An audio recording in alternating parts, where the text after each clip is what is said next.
Hello everyone, I'm Mitchell Ryan Darcy, and about 13 hours ago or so, I watched Once Upon a Time in Hollywood, the ninth feature film,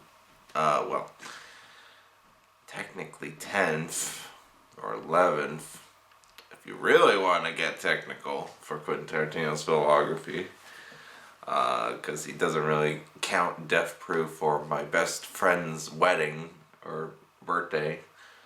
That movie that no one has seen the light of day, except there's a couple clips on YouTube. But anyways, I saw it opening day, July 26th. They did have some preview showings on the Thursday night, but I'm like, if I'm gonna see a really long Quentin Tarantino movie that's brand new, I'm gonna want to see it on just the start of the weekend. That way I have the weekend to just space out and think of what I just watched. And holy cow. Well, before I get into the review, I just wanted to show you perks of going in opening day. Got a free poster. They were just, they basically, I love how lazy Cineplex is, because they're supposed to, I guess they're supposed to hand these out.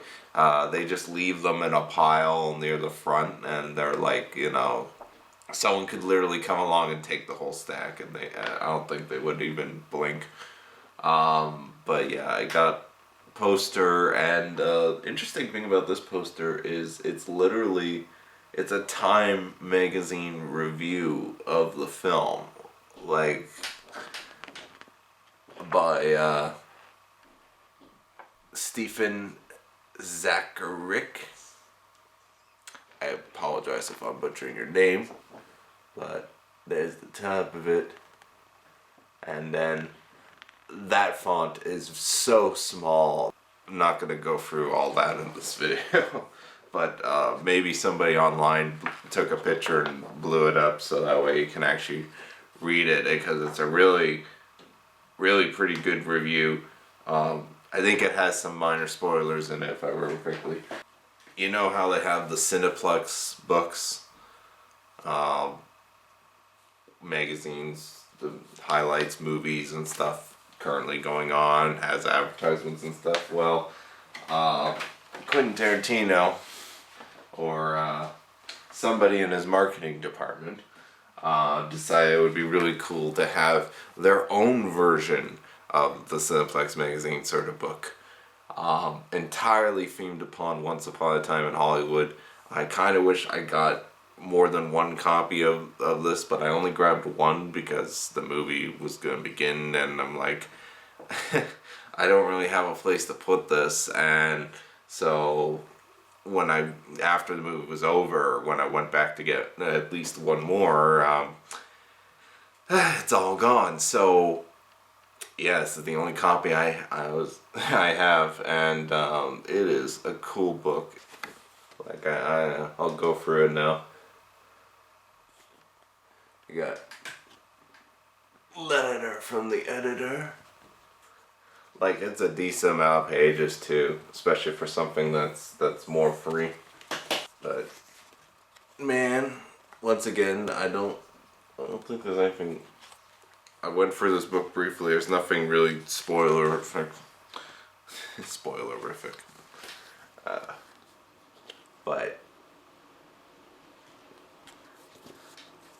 which I'm quite happy I was able to get. Because I remember when I went to the Hateful Eight Roadshow edition on Christmas, either Christmas Day or Christmas Eve. It was one of the first of the showings, and they were supposed to give out like a special booklet roadshow thing, and they never did. The theater we were at never had any, or if they did, it was all given out literally the showing prior. So I'm still a little mad about that, but at least with this, I was given a chance to, get one of these.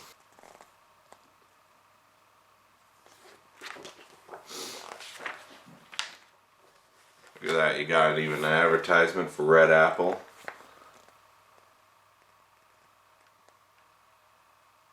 You got a technical advertisement for the music of the soundtrack.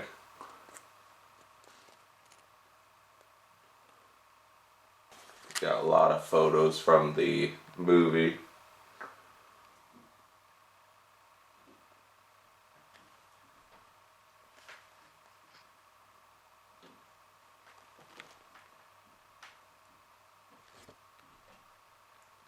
$50 for a haircut? What?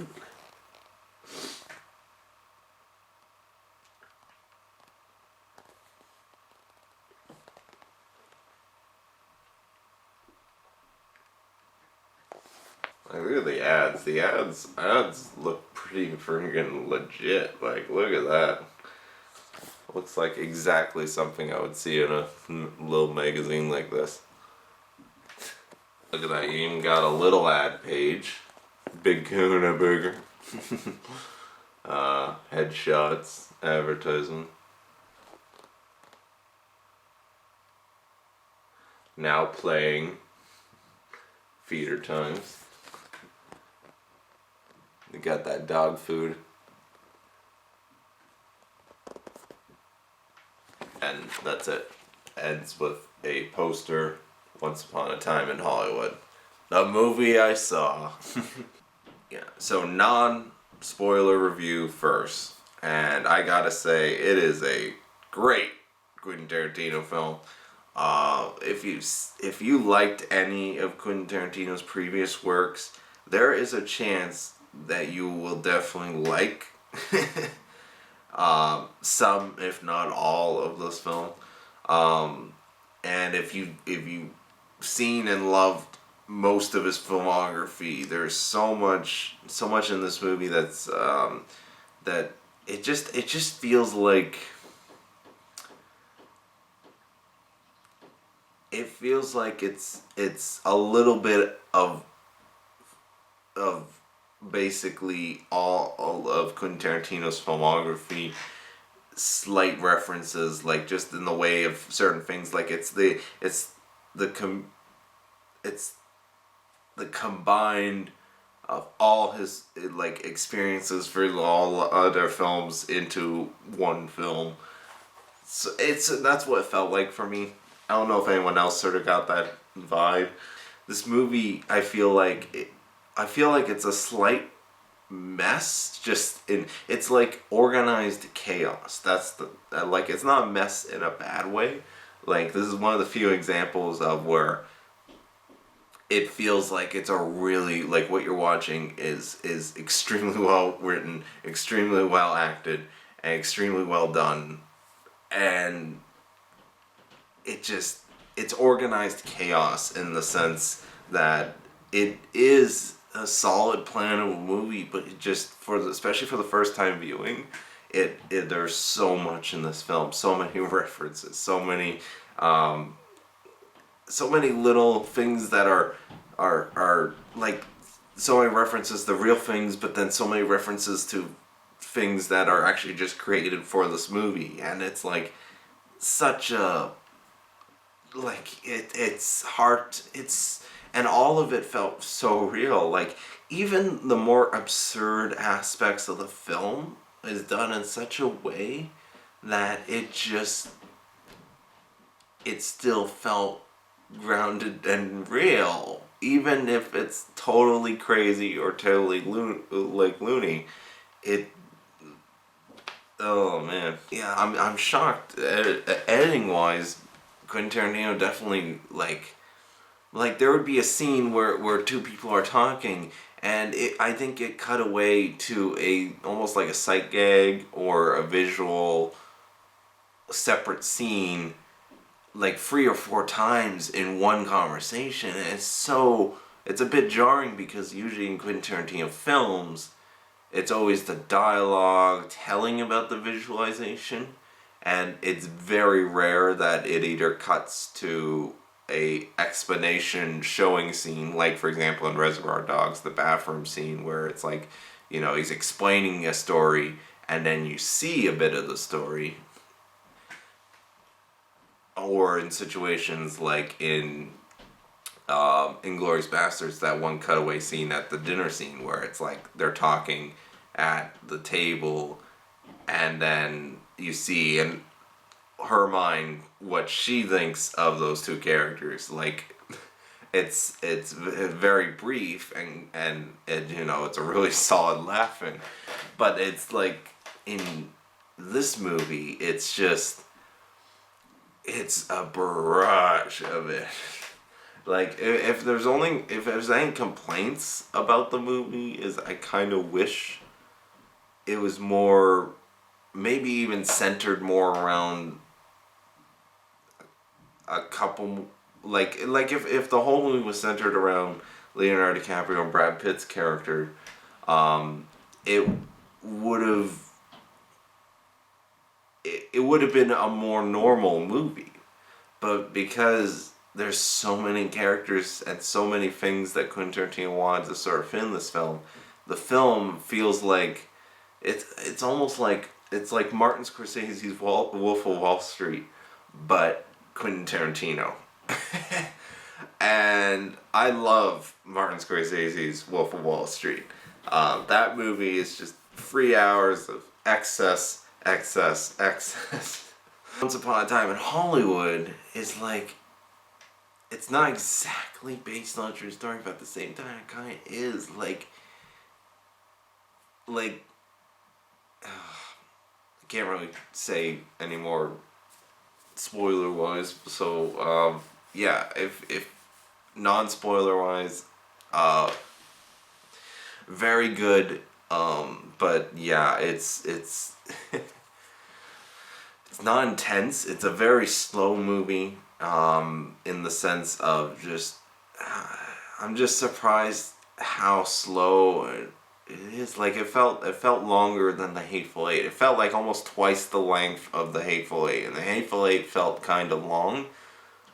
But because it was telling only, 8 characters in one location, it was more structurally there. Where Once Upon a Time in Hollywood, it's like slice of life, but like, here's one scene of this, and then maybe even throughout one scene, it would cut away to a totally different scene just to, show stuff there, and then cuts back to this. Like, it's almost like Quentin Tarantino's Memento, but Hollywood and 1969, and it's just like, let's face it, I wasn't around in 1969, but this felt very real of a 1969 movie. Spoiler wise, okay, so I'm going into spoiler warning.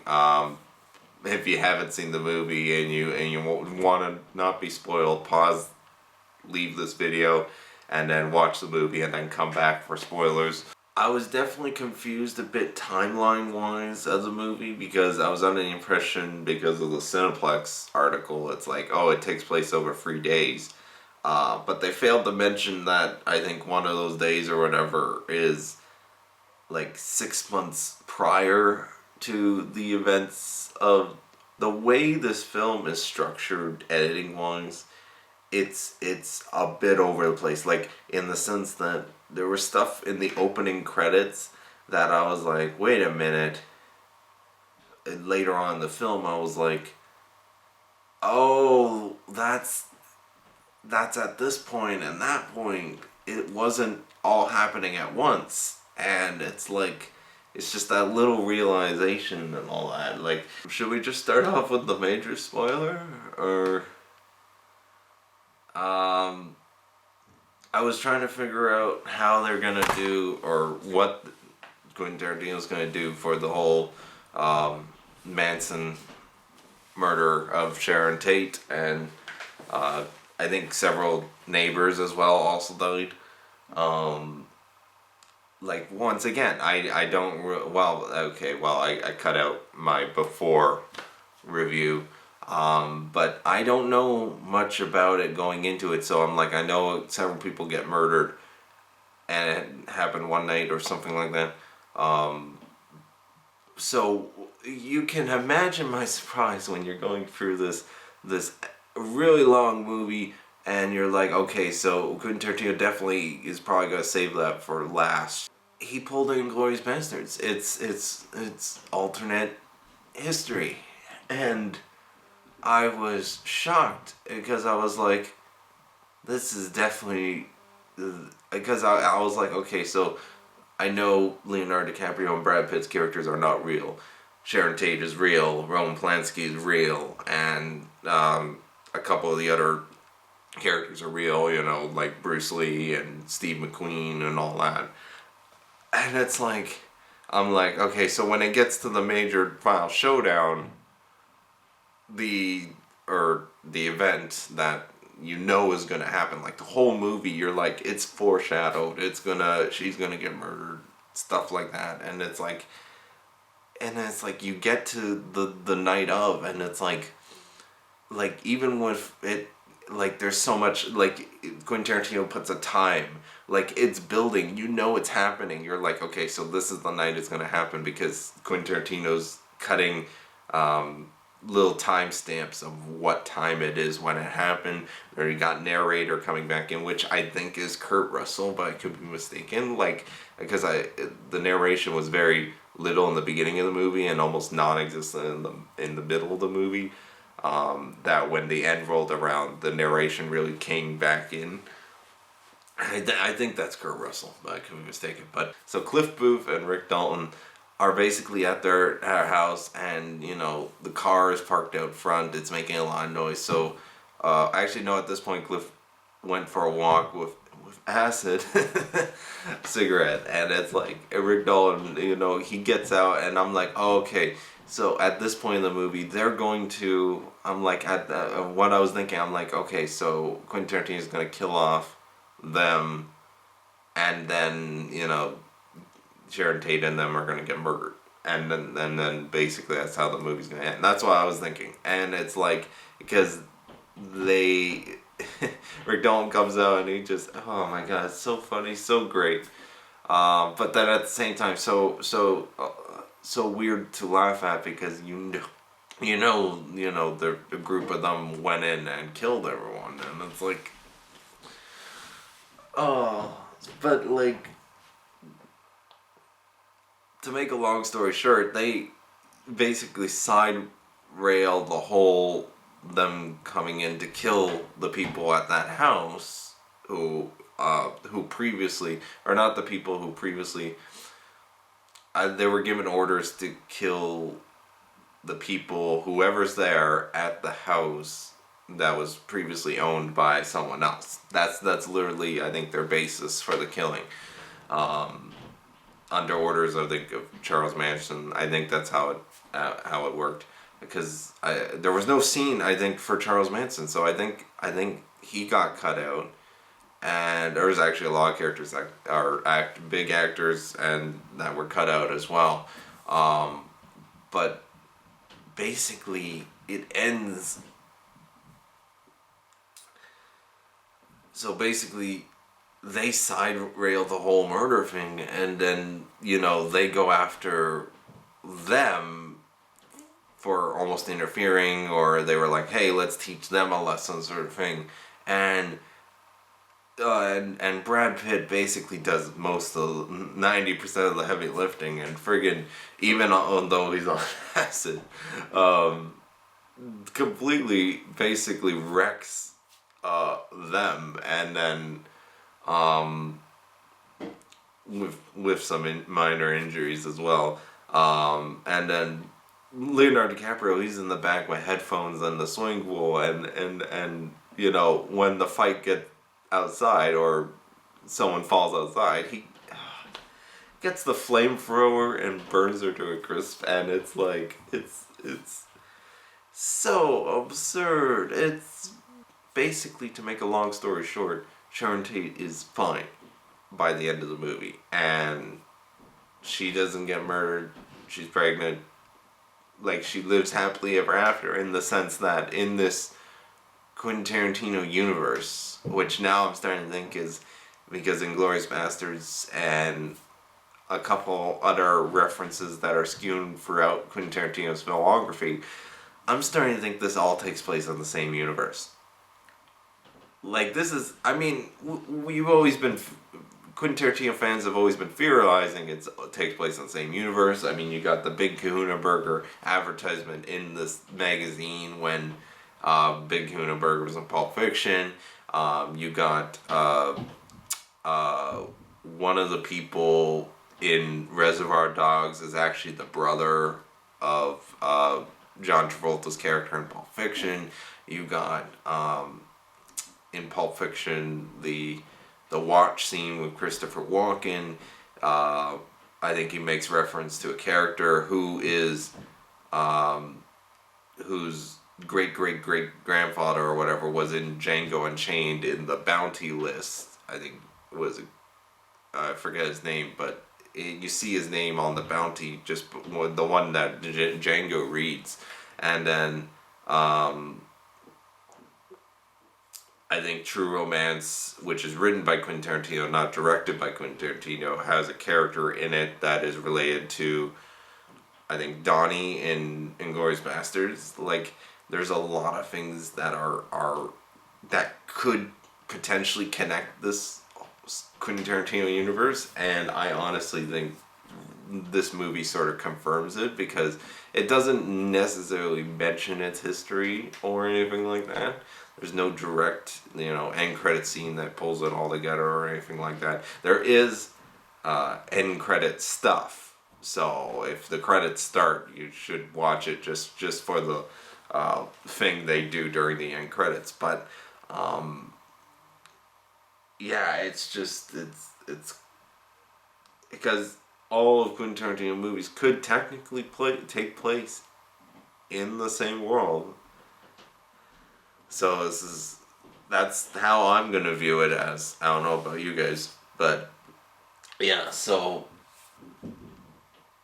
Sharon Tate gets sort of the happy ending, and the people who went in to, just murder them, it's like they got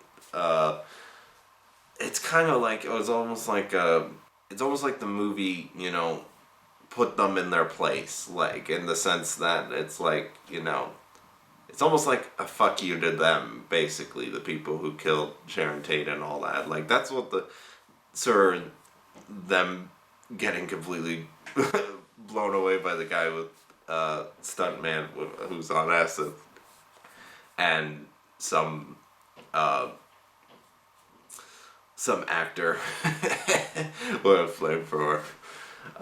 Man, such a surprise. But anyways, that was the major surprise, and especially it ended. It's like, so it's like, wow, because the whole movie you're expecting, but then again, now that I think about it, it's like Quentin Tarantino never advertised this movie as based on a true story, inspired by a true story, or anything like that. He always said it was original, so it is incredibly original. His originality comes from things that are obviously references to other things and all that. Like, whether it's the fake. I think some of those movies and TV shows that he worked on are fake, but then there's other ones that are real. Like, I think Lancer, I think that's an actual Western TV show, and a couple other things. Like, there's movies screwing around, like, I saw a poster for it, They Came to Rob Las Vegas. That was one of the movies, posters that were just in the background, but it sort of helped relate to the movie. And then, the movie Sharon Tate watched, which I think was unaltered footage from that movie, so you don't see, it's such a, like, there's so many little moments in this movie where I'm like, that's so cool. Like, it adds the rewatchability. Like, yeah, you got that big violent ending, but there's so many things about the first bit of the movie and throughout the movie where I'm like, I kind of really want to rewatch it just to see either a really great acting moment between two characters, or like, for example, Leonardo DiCaprio and the little girl on set of, I think, Lancer, and moments where it's like Sharon Tate's in the theater, she saw that the movie theater was playing a movie that she was in. I think, The Wrecking Crew is the name of it. Haven't even heard it. Like, I've heard Wrecking Crew as a name, but I didn't think it was a movie starring Dean Martin. Is it Dean Martin in it? Something like that. Man, there's a lot of movies I need to watch. But, like, it just... And then at one point, there's like Leonardo DiCaprio was talking about how he was turned down for The Great Escape, and they used like almost like the Forrest Gump technology of putting an actor in the movie or in live older footage and to replace another person or actor. And they did that kind of with The Great Escape with Leonardo DiCaprio, and it took me by surprise because I didn't think, because Quentin Tarantino always does things practically, so it's like, how did they pull off that scene practically? Because I'm under the impression you can only do something like that with some digital editing. I mean, I could be mistaken. Maybe they, I don't know, rear screen projected it or something. Like, it's extremely unexpected and amazing. A part of the movie was a bit ruined in the sense that during the major transition scene, I think 6 months later, or just after that, where, they talk about Rick Dalton's sort of career in the westerns, spaghetti westerns, 4 people farther down in front to the left started arguing, and I don't know what exactly caused it, and I couldn't hear any specific dialogue, but you can really tell they were just like, people were turned around their seat and they were like, and then they're like, and like, I'm like, I couldn't really hear either the movie or them, so there was a bit of that montage that was definitely kind of ruined for me. I say montage, but it's more just like the narrator talking about his career and never showing things and all that, but like, it's just, it's been a long, like, I've been to a lot of movies over the last several years, and that was the first time in a long time I've actually seen people, almost a disturbance in the theater. Luckily they were able to sort it out on under a minute, but it's still, it takes you out of the viewing experience for a bit. Luckily they were able to sort out whatever it is. I don't know if maybe one of them was talking a bit loud and the other one asked them to be quiet, or maybe one was kicking the seats or something like that, or, doing something annoying on their phone or whatever. And, it just made me laugh. But yeah, this movie, I feel, is not I want to say mess, but in a good way.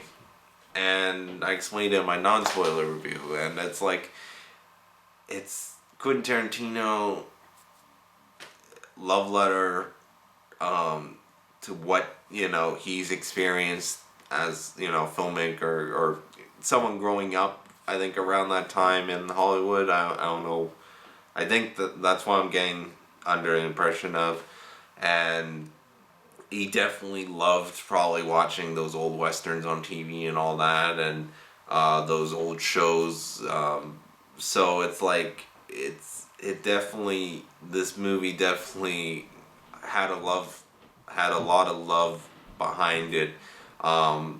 Interesting enough, because there were several characters I think that were cut out, or actors.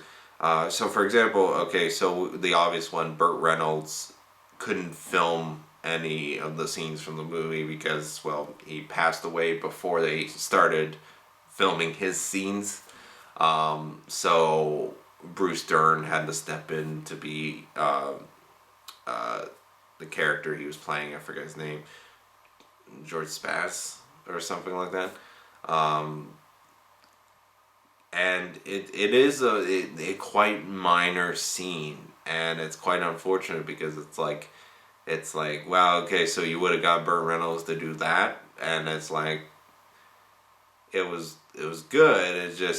It was such a minor scene. It felt like it was probably like a maybe 3 minute, 4 minute, 5 minute scene, but like it definitely didn't feel like that long. Same with Al Pacino, like it was a very short scene. Luke Perry, I think he was playing Lancer, Scott Lancer. He it was such a like, it was awesome seeing his final role and his final, because Luke Perry passed away. In case you didn't know, it was so cool seeing him do that scene, but it didn't. It was so short, and the problem is he wasn't. You didn't get to see him acting as his character offset. You only see him for the bits that they were recording, because some of this movie, there's scenes in that where they're filming the show, so they're just running through the show lines and all that. You don't actually see these characters interacting with one another as their characters off of the TV show. So that's the thing that sort of annoyed me. But Luke Perry did a tremendously good job with what he had. Apparently forget exactly how to pronounce his name. James Marsden, I think. He was supposed to play a young Burt Reynolds, because Burt Reynolds was in those sort of like Western type TV shows or little extra characters and whatnot. And apparently Quentin Tarantino decided to cut out his character entirely.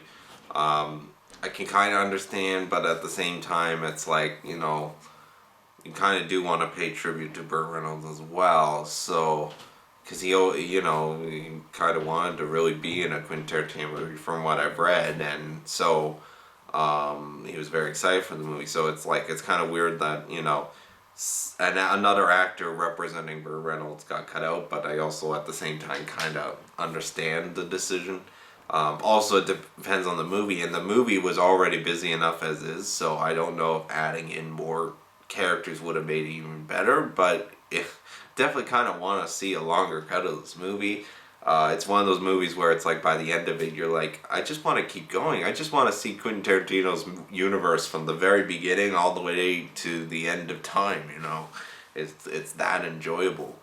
I felt it was enjoyable. Another one that was cut out was, in the credits, it listed Tim Roth as a character, but it said bracket cut. So I just thought it was weird because there was a lot of credits, so I'm not sure exactly. I didn't read what his character was, and I didn't see any other of the actors that were supposed to be in this movie that were cut out listed. So I just thought it was weird that was the only one I saw where it said bracket cut. So I kind of want to. I kind of hope Quentin Tarantino you release extended cut of this film, or a like a director's cut of the film, or at least have the deleted scenes on the Blu-ray when it comes out. I'm definitely getting it. Is that everyone else that was cut out of the movie, or? Oh yeah, Roman Polanski. I didn't see him anywhere, like the actual, because I was under the impression they announced that he had an unspecified role in the film, so I'm not sure if that means in crew or cast, because I actually was looking to see if he would actually appear, but I don't think I saw him at all in this film. Same with the actor who was supposed to play Charles Manson, but I'm going to have to rewatch the film because I don't know which one. I don't think Charles Manson was appeared, like, character-wise, but I could be mistaken. Please tell me if I missed any of them in the movie, but yeah, it's like, interesting. Like some of my favorite moments in the movie, like for example, every scene where Bruce Lee was in it, or the uh, actor who plays Bruce Lee, like those were, like, I was just smiling for those scenes. Well done, funny, hilarious, and well done. Like, oh man, I want to rewatch this movie. There's a lot of slow things. Like, it felt like the movie overall was a bit slow, especially in certain things, but at the same time, it also felt quite fast. Some scenes in that would go by like this, and then other scenes would decide to hang around a lot longer. Another thing I sort of liked, because me being young and not exactly born in 1969, there was a lot of things I didn't get, either a reference or something. Like, for example, Leonardo DiCaprio or Rick Dalton with dancing, singing with the like letter stacked behind him and the girls dancing. Like it, I'm not exactly sure of that reference, and so I'm like because it seems like something the 60s or 50s would be like, but like I don't know because I didn't really get it, but I'm sure on multiple viewings eventually I'll either get it or understand the reference exactly, because it felt like it was supposed to be a cutaway joke, but at the same time I didn't laugh because I didn't really get it. I thought it was cool watching it, but I was like, didn't really get it. So there's a lot of things like that, and I feel like with this movie, if you don't get something, it doesn't last long joke wise or cutaway wise. Except for a couple scenes where it actually goes a bit longer, but eventually it does move on to something else. So if you get bored with one aspect of the film, it will, like, I think the longest scene, or what felt like the longest scene, was probably when Cliff Booth, Brad Pitt, was at the ranch studio where the Manson family was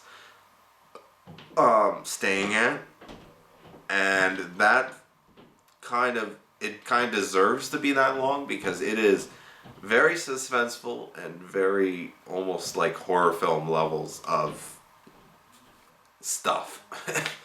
like you have to see the movie to actually experience just sort of the tenseness of it, and especially when Brad Pitt pushes to go see, he wants to see I want to say George Spatz, but I don't know if that's exactly his name. Bruce Dern's character. And so it's like, very intense moment. Like and the thing is, Quentin Tarantino, I felt like he didn't really need to add, because I'm pretty sure sound-wise there was some sort of underscore orchestra making it just a little more intense. But I would have to rewatch it because I was paying more attention to what was happening than the score being a little more like it has that bit of a horror Jaws, not as blunt music score thing, but I'm definitely picking up the soundtrack 100%. And I just have to say, there's too many songs in this movie. I mean, I liked it, but at the same time, I'm like, I kind of wish he used less music, and it was more make the use of that music more special. But at the same time, the fact that he had so many songs and radio advertisements and stuff throughout the entire film, audio-wise, it definitely also really helped make it fit into 1969. Like, it is 1969 when you watch this film. Like, and it's just, another thing that surprised me is two of the music songs, Deep Purple's Hush and Mama and the Papa's 12:30 Young Girls Are Going to the Canyon song, were both used in this film. And the thing that made me go, wow, is less than a year ago, Bad Times at the El Royale, which I'm pretty sure in the review I mentioned felt a bit like a Quentin Tarantino film with the soundtrack and the way they used the soundtrack and all that, and even the movie itself felt a bit Quentin Tarantino, or Quentin Tarantino inspired. Had Hush, Deep Purple, and 12:30 Mama and the Papas in the movie.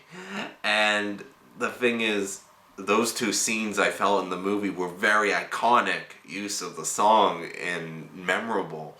And so when Quentin Tarantino uses Hush by Deep Purple for a just Roman Polanski and Sharon Tate leaving the driveway of their house in their really, really, really nice car, it's like, okay, so that's it? Oh, actually, no, I think they used it for, them transitioning driving to the Playboy Mansion. That was it. And then the music changes to some other music because they're now at the party, time has passed, the song would have been over by then. So it's a bit of editing like that sort of like, it works, and I don't see them, I don't see an entire use of that song just to have them drive realistically there, but like, it just kind of feels more throwaway tracks, like, okay, so here's a song I love, put it in for this scene, here's a song I love, put it in for this transition, that's what it felt like with the soundtrack, but there are a couple standout moments, music-wise, but once again, there's so much, I only remember what I can remember. The thing I wanted to make note about the soundtrack between this movie between Once Upon a Time Hollywood and Bad Times at the El Royale is, even though both songs are on both movies, you can tell music licensing wise they made a deal because they knew they were both older movies, big movies that were gonna, that both use the soundtrack, and I'm pretty sure they decided, okay, so Once Upon a Time in Hollywood and Bad Times at the El Royale both agreed that they can both use those two songs, but Bad Times at the El Royale was made the deal that they have to have the Mama and the Papa song on their soundtrack CD, and for Once Upon a Time in Hollywood, Deep Purple's Hush would be on Once Upon a Time soundtrack. And I looked it up, and I really want to get the soundtrack, especially for one of my favorite songs of all time, You Keep Me Hanging On by Vanilla Fudge, and the version in their film sounds a little bit different than the version that I have and know I'm used to, and partly the reason it says on the soundtrack it's Quentin Tarantino's mix of the song. So I'm absolutely excited that, the fact that he sort of edited or mixed his own version from the, probably assume original recordings or whatever for Once Upon a Time in Hollywood. That excites me. I can't wait to check it out on the soundtrack. The whole dread of the movie, like as soon as 12:30 happened, the song, Cliff Booth just walked down the street because he's walking his dog, and then that's when the car pulls up. So this is where it's gonna happen, and it doesn't. It happens, but happens to the people who they shouldn't have messed with. Fictional characters, mind you. They're not based on actual real, or fiction. Is fictional real? Non-fiction? The non-real characters. So, yeah, I really enjoyed the film. This is the kind of film where I can already tell people will be analyzing it for decades to come, and I can't wait to rewatch it just to see what I pick up new and all that. And I kind of really want to see the movies that they made reference to in this, and maybe even some of the TV shows. I wouldn't mind just, watching an episode just to see sort of the style of it, because Quentin Tarantino really nailed the style of the older TV, either filming or especially the black and white moments early on, or even the end credit scenes or scene. I really hope Quentin Tarantino makes more movies. Because he said he's only going to make 10, but he also said that recently that if this movie does really well, he's going to end his career here, his directing career here, and it's like, I don't want that. I want to see more films by him. Like, it's always a joy watching a Quentin Tarantino movie, and even his more lesser critically acclaimed films, I still hell of a lot enjoy. Like Death Proof is amazing. If he does decide to do the Star Trek movie, I think it would be really cool if he just sticks to, like, don't go as crazy as Once Upon a Time in Hollywood, and just have it a little more contained, and I think it would be very good. I mean, the only thing you're going to be dealing with Quentin Tarantino is the fans for Star Trek, because I really enjoyed the Star Trek reboot with Chris Pine and all that, and I haven't really seen the other Star Trek movies, but like, if he decides to do an R-rated Star Trek movie with different characters or whatever, or takes place in the same universe, I can't wait. Who knows? Maybe he'll decide to do something else. Maybe he'll do Kill Bill 3. Maybe he'll do a different alternate history movie again. You decide to do The Hateful Eight as a play, I'll make my way, to whatever theatrical production is actually doing your Hateful Eight. Like, I'll go see a play version of it. I hope Quentin Tarantino wins Best Original Screenplay for this film. I don't know what he has, what other movies he would be running up against, because once again, this is summer, and Quentin Tarantino usually doesn't release a movie in summer, right? Because, I mean, if last time I checked, Hateful Eight was Christmas. I can't remember that far back to Django, but I think Inglourious Basterds might have been more of a summer or spring release, but and that was the first Quentin Tarantino movie I ever saw, was Inglourious Basterds.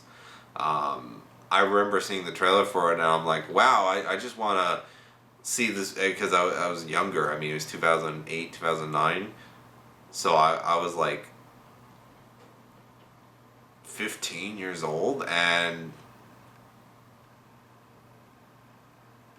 yeah, wow, I was like 15 years old, and I'm like, Mom, I want to go see this R-rated movie where these soldiers are dropped into Nazi Germany and are just there to kill as many Nazis as possible, and I remember she saying, okay, you can go, but your Uncle Fred has to go with you, or stuff like that. So I remember that, and yeah, Quentin Tarantino, like, that was the first Quentin Tarantino movie I ever saw, and then after that, I think I saw, it was Reservoir Dogs, and then I saw Pulp Fiction, because Pulp Fiction was the movie my parents were like, oh no, you can't watch that until you're like 25. I'm 25 now. There's no way I was gonna wait that long, so I watched it when I was like, I don't know, 21, 22. Enough with that. I want to know what you thought of Once Upon a Time in Hollywood.